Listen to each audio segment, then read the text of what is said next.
Hey Stream Nation, welcome back to Screen on Streaming, the show where we discuss all of your favorite movies and series that are available on your streaming app or device right now.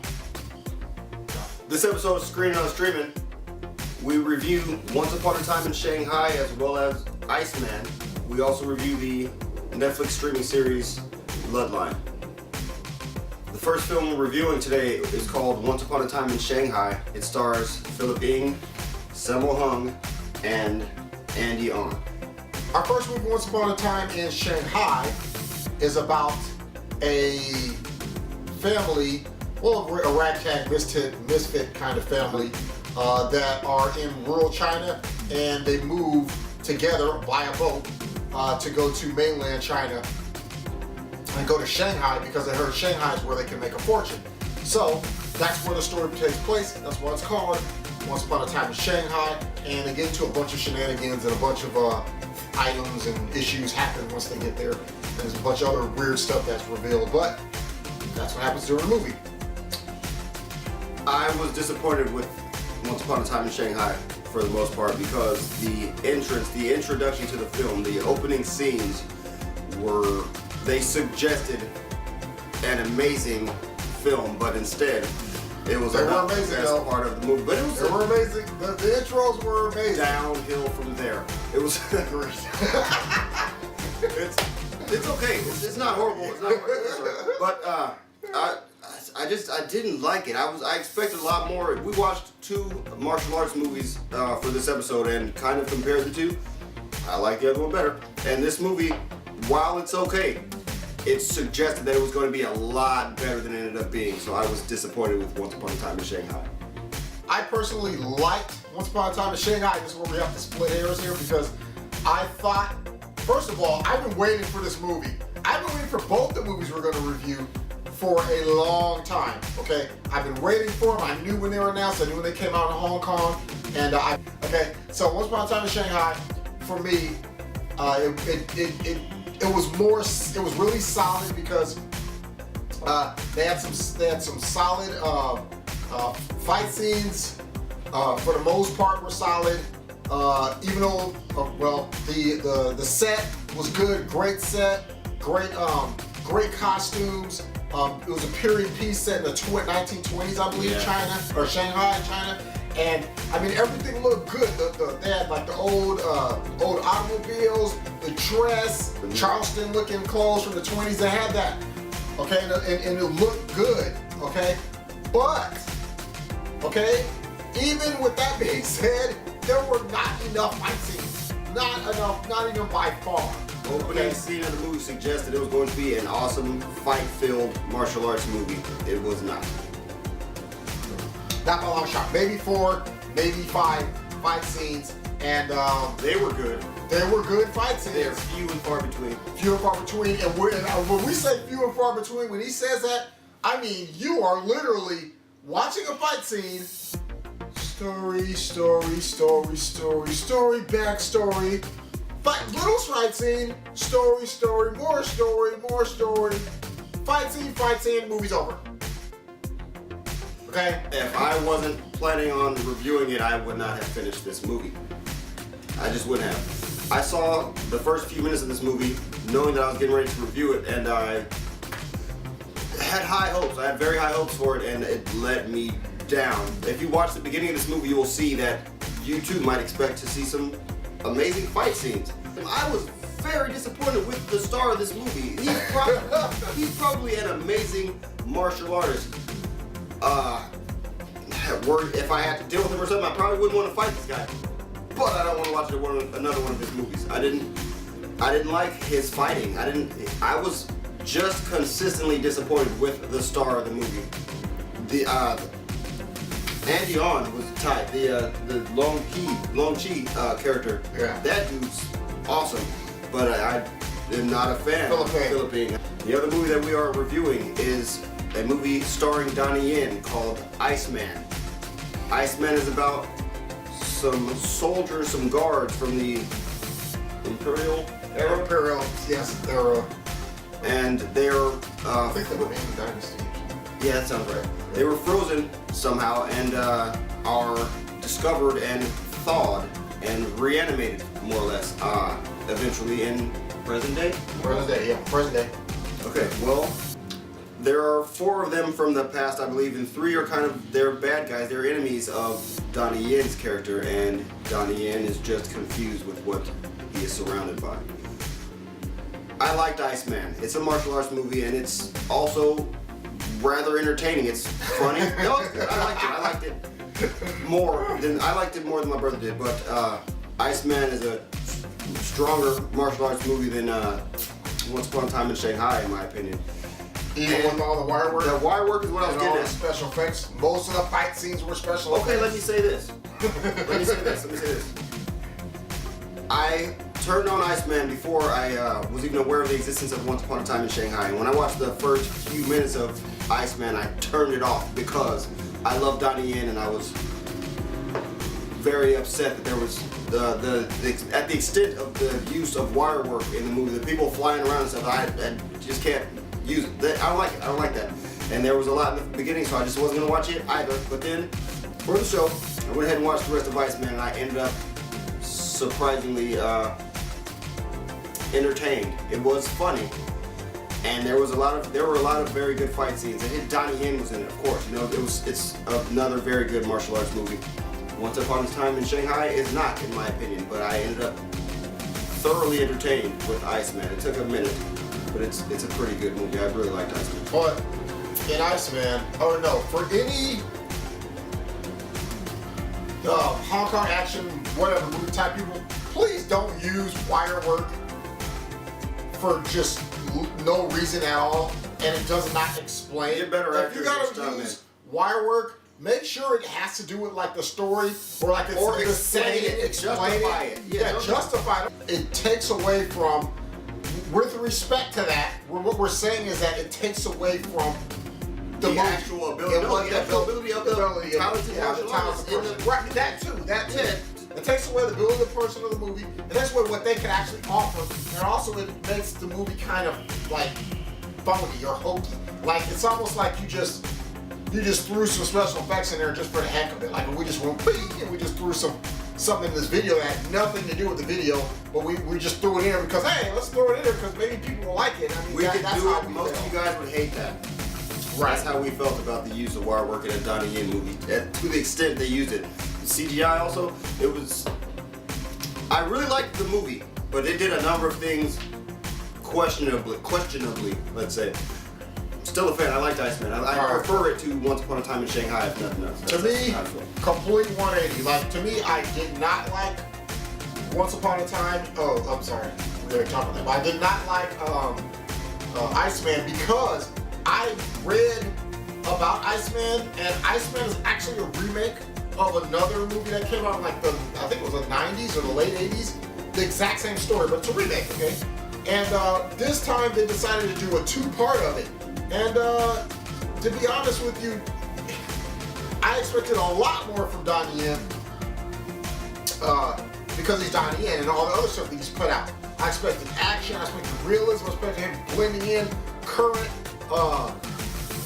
Actually, you know, honestly, when you think about it, no, you couldn't do that with this story. Basically, they're saying like these guys got thawed out, blah blah blah. There were these warriors or whatever, and they have these abilities. But in the modern day Hong Kong, 2015 or 14 or whatever, it just doesn't make sense the amount of things that these guys are able to do. It is all some X-Men superhero type stuff. Okay, it's not realistic. Okay, They didn't that. explain or justify why these guys thought that everybody was so weak. For this episode's series streaming, we are looking at a show called Bloodline.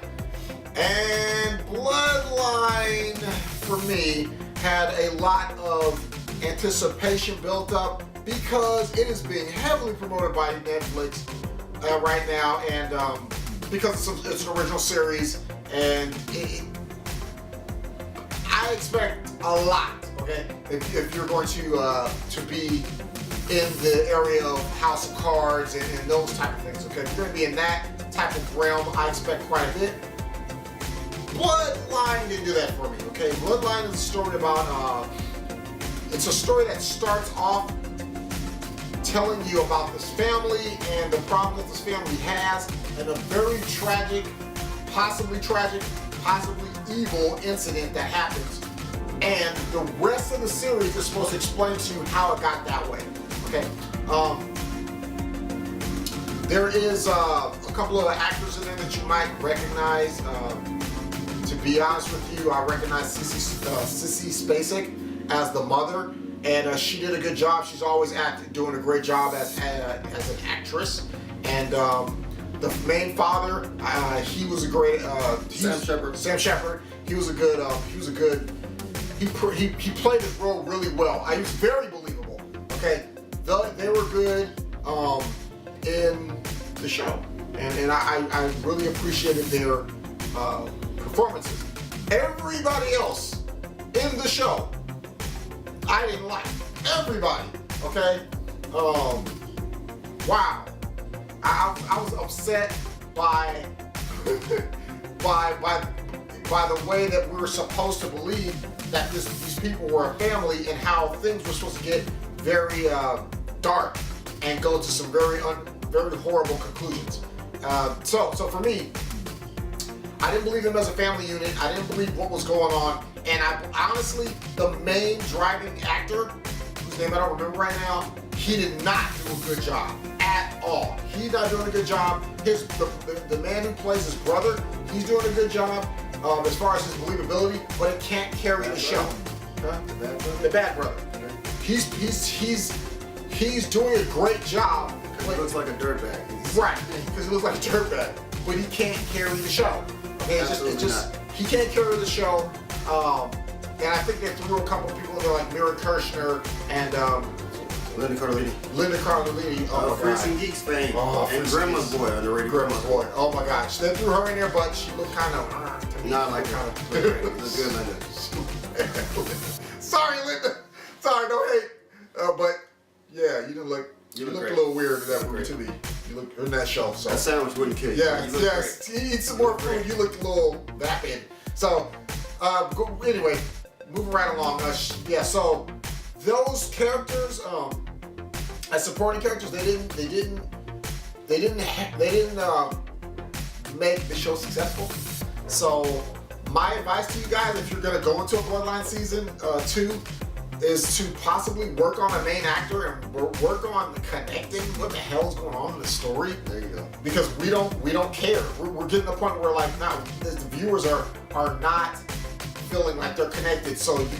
But we only saw one episode. That's a strong. We saw some earlier episodes because I saw 2. Okay, my bad. I only saw one episode. I've been referring to this as Bloodline, aka Boredline, aka Lullaby, because in the first episode they might as well be singing you to sleep. It's nursery rhyme status. It's really bad. It's really slow, and it's just like relaxing. It's not a good thing. I went in kind of thinking it was going to be an action series of some kind. It is not, and there are some people who are going to be a lot more interested in what this story is supposed to be about than I am at all, because I would understand someone who's seen more than I've seen tell me, hey, no, that's actually a good show. I'd like to hear that. I'd love to hear that, because right now I feel like I wasted a full hour of my life and do not appreciate the existence of Bloodline at all. And we watch, guys, so many different types of shows. We do not discriminate. We watch so many different types of shows you wouldn't believe. Comedies, action shows, thrillers. No, that in every case we suggest that you judge for yourself. You judge just for tell you what we think. But we have a great basis of knowledge because we watch everything. So yeah, we watch everything. So this is not coming from like what I'm trying to tell you guys is that we're not judging on some judgmental type stuff.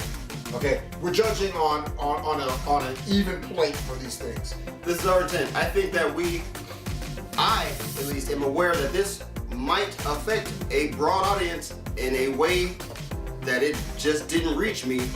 And if that's the case, I'd like to know about that. So please go ahead and get back to us and let us know if you are a fan of Bloodline or if you think we missed something, because I didn't give it enough time and I'm not at all a fan right now. I have a very bad opinion. And please, if when you comment down below and you do leave a comment, please just say why you think it. Point out things to us, so maybe there is, like you said, there is something we didn't see, or maybe there's something that you. I'd love for someone to convince me to watch it. I'd Exactly. like somebody to tell me that I need to see more. Because what we see from this show, Netflix, is what we see is you have to show the viewers, you have to give us a hook. You have to hook us into that first show, or we're just not gonna care. And for I know you tried to in the first episode of Bloodline, but it just didn't work. You were fishing with naked line. You just put a string in the water. Nobody. Some shows they get carried for Nothing. other stuff, like for other nonsense stuff. And these garbage shows get carried through 4 or 5 seasons. But this show really needs solid. It needs something solid. So next season, I hope you do better. I have no hope for a second season for you. So guys, that's about it for this episode. Let us know on the comments down below or to the right. Okay, what you thought about today's show. What did you think about Iceman? If you saw it, what did you think about Once Upon a Time in Shanghai and Bloodline? And Bloodline. If you see those things. So let us know what you thought about Bloodline and those shows. Our intent is for you to watch this content and then let us know how you felt about what we thought, and we really appreciate the feedback on your personal opinions. We like that in the comments below. What about at the end, the last one, the incredible jump kick? He broke dude's leg with a jump kick. No, that and the punching when he punched dude and got stabbed. Oh, we do. Sorry. Whoops. Spoiler alert.